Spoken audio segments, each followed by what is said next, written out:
asibingelele umphakathi wonke igama lami ngu-Honorable Bethu Mkhulu National Assembly Cape Town. I'm here esibhedlela nobaba uDlamini olayizo wami okuyena owehlakelwe umshophi wabantwana laba ababili abalimale lapha kwaSiphetha Home.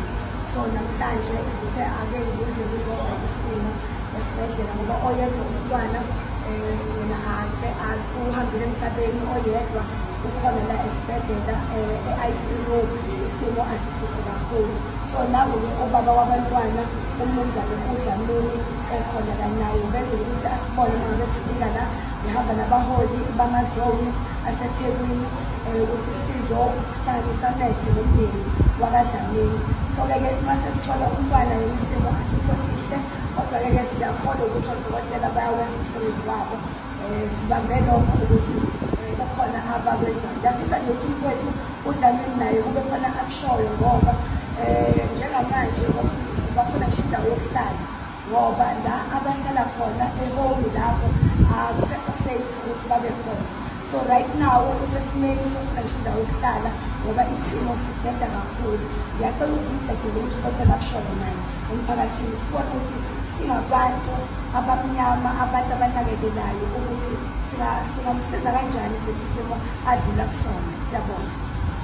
Ngibingelele ngibonge abahlonishwa abafikile ukuthi bazongilekelela bazongikhalisa ekhoneni isimo njengoba kuchaziwe ingane yalulama yize isimo sibucayi nanokuthi-ke nathi njengabazali bengane asisaphephile kusakhona amatehe esiwatholile indawo yokuhlala akusaphephile la sihlala khona siyayibheka njengamanje ngoba futhi asisalali nakhona. So usizo siyadinga kuwo wonke umuntu onawo amandla ukuthi alekelele noma asisize. Siyacela.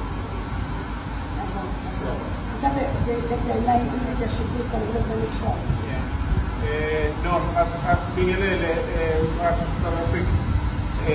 Sibonge isivakashi sethu esiphuma all the way from Cape Town, Honorable Ramathonsi ozosibhekelela isimo lesi esivakalile under umndeni wakaDlamini. Sesiphuma ngaphakathi-ke esibhedlela sayibona ingane iyaphila nje futhi we are happy ukuthi siyayibona iya-responda to yonke imizamo yodokotela khala esibhedlela. We are very happy as leadership yakhona la eThekwini and esikufisayo nje ukuthi umndeni wakaDlamini ulekeleleke ngayo yonke indlela ongakwazi ukuthi ulekeleleke ngayo. Kuningi abadlula khona njengamanje kule simo esenzakalile bedlulelwe nayo ingane enye isasesibhedlela. So financially ngicabanga ukuthi bashayekile kakhulu umphakathi. Kuningi kufanele bakubheke njengoba bengenayo nanendawo yokuhlala.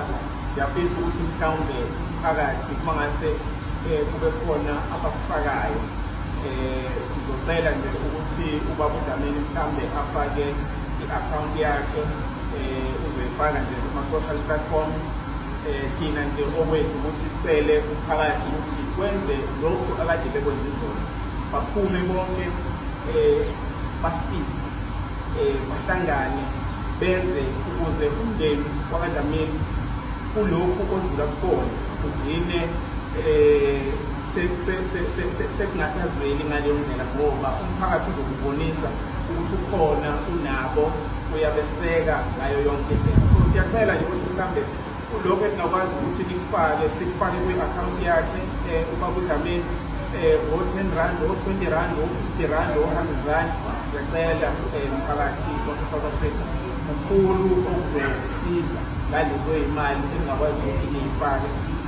Siyabonga kakhulu. Asibonge kakhulu.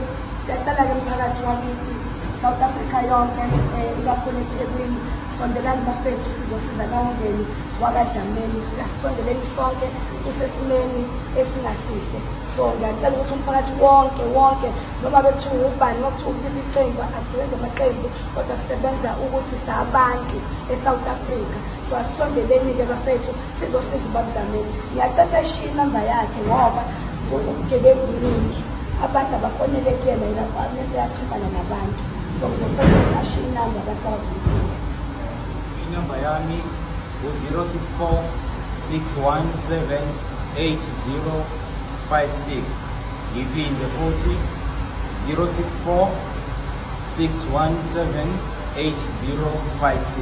ngiyabonga Siyabonga kakhulu.